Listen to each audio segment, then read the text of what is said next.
মা, আমাকে একটা স্নো হাউস বানিয়ে দাও। ঠিক আছে, চলো একসাথে বানাই। মা, সান্তা দাদু কি সত্যি সত্যি গিফট দিয়ে যায়?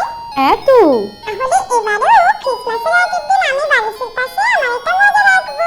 তা তোমার কি গিফট চাই সেটা কি শান্তা দাদু জানি? হ্যাঁ জানি তো, আমি সান্তা দাদুকে আগেই বলে দিয়েছি। তোমাকে বলবো মা কি গিফট চেয়েছি? বলো দেখি, আমিও শুনি।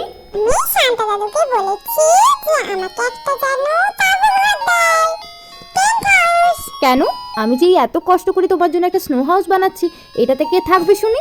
এইটুকু স্নো হাউসে আমি কি থাকতে পারি মা? তাহলে তোমার এতটুকু মজাতে এত বড় টেন্ট হাউস কি করে ঢুকবে শুনি? তাই তো মা, আমি তো বুঝতেই পারিনি। তুমি তো ঠিক বলেছো। তাহলে কি আমি অন্য কিছু গিফট চাইবো? চকলেট? সে তুমি কি চাইবে সেটা তুমি শান্তা দাদুর কাছেই বুঝে নিও। এখন এটা দেখে আমাকে বলো কেমন হয়েছে।